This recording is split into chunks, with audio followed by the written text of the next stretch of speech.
Club is the best place to find the lovers, so the bar is What where would it take I for us to get a set on that? Oh, I'll do it.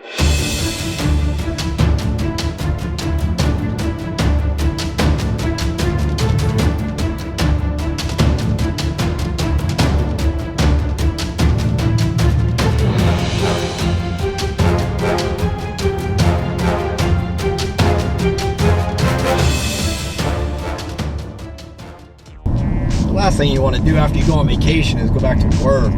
Need a vacation from my vacation. But whatever, somebody's got to pay the bills. So today, I get a new recruit. She's going to be with me for the next month and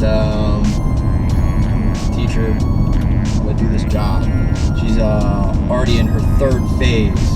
So the way it works here, you go to the police academy, you graduate, then you take a state exam. So when you pass the state exam, now you're eligible to be an officer. But your certification doesn't get activated until you actually get hired somewhere. So now you gotta get hired somewhere. Get hired, go through that whole process, then at least in our area you do an additional 6 weeks of in-house training at whatever agency you get hired at, so they can certify you on the way they want you to do things. Then you go into the field training program, FTO, and that is a minimum of 14 weeks. And unless you have prior experience from another agency locally, they do have an accelerated program. It cuts it like maybe in half, but essentially you're looking at another 14 weeks on top of the 6 weeks that you do, and that's actually on the road. And that's broken into 4 phases. So first, second, and third phase are all a month long, and then your fourth phase is only 2 weeks, and that's just your FTO shadows you and watches you to just make sure you can do this job without any assistance from them, and that you can find answers to questions, whatever you need to do. So my new recruit is in third phase, towards the tail end of the program and everything, and so expect more of them. She has to do, I think it's 80% of the work at this point. So in the beginning, they're only required to do 20% of the work, and we help them 80, and vice versa. So now it's flipped. She's required to do 80% of the work, and then I assist a little bit. Depending on whether or not she's camera shy, maybe you guys will get to meet her. We'll see to figure that out. But so that's what's new. That's how today's going to start off. One of the bad things about tonight is the weather's nasty here. It's all overcast. I'm on my way in, and it's already supposed to be raining, I guess, where I'm heading. So it's a nasty, rainy day. It's going to be very boring. Probably not going to hear much out of me because I'm going to see 2 people sitting in a car doing nothing.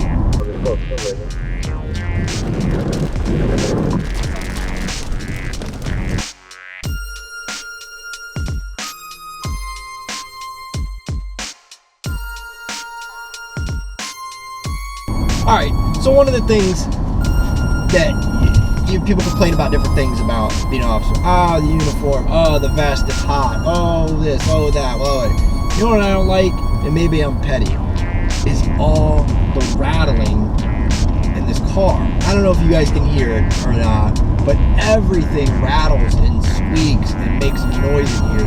You got computers, you got printers, you got all this plastic partition and a metal cage. Every little bump, there's some rattling or squeaking. It drives me insane. I've gotten kind of used to it at this point because there's just no way around it. But, oh my God. Talk about just... And then I get in the car one day, it won't make any noise, and then something new starts rattling the next day. It never rattled before, and I don't even know how that happens. It just... Ugh. So, there's Jenny.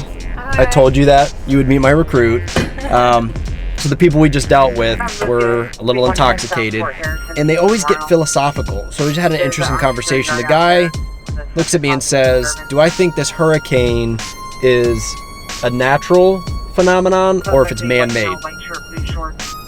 I was like, nobody's ever asked me that before. Like, how would you man-make a hurricane? So then he went into this whole dissertation about heating up the atmosphere and something with NASA and a bunch of things we don't know about. So that was an intriguing conversation. Yeah.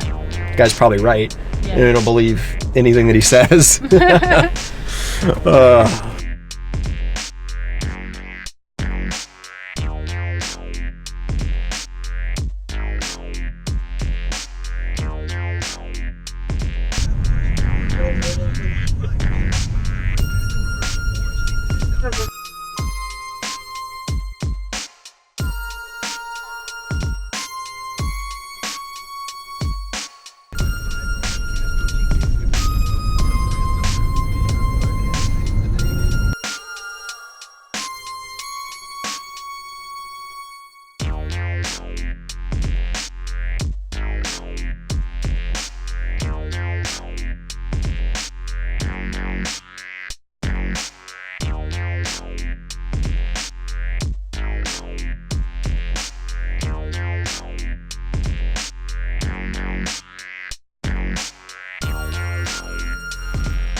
So one of my favorite things about this job and or weaknesses that I have are animals.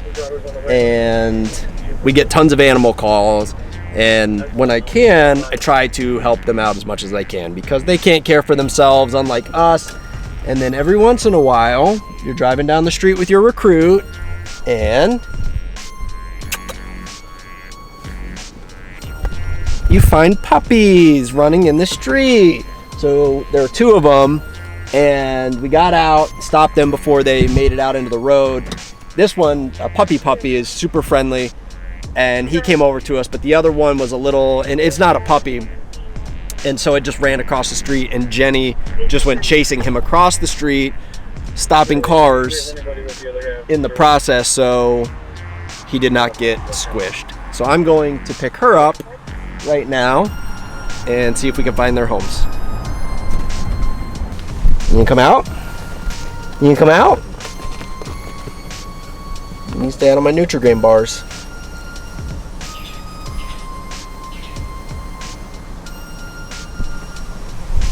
Puppies. Come here. Come on. You come over here.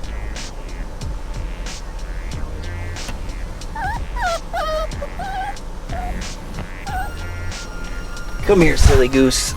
Come on. Oh, there we go. Oh, don't let her go. I know. Don't let her So, go. I'll take her. Can I issue a local for unleashed or something? Or just Could, but because she says this happened before. oh really? A lot.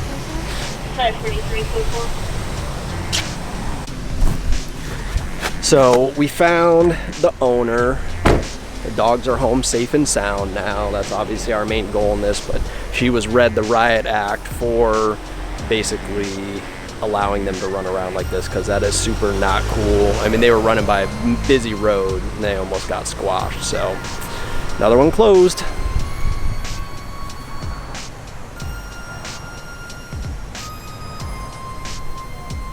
Hey everyone, thanks for riding along with Jenny and I today. I hope you enjoyed it. If you did, leave me a thumbs up. You have any questions, leave them in the comments below. And if you'd like to see more stuff like this, consider subscribing. Until the next time, everybody stay safe and have a great day.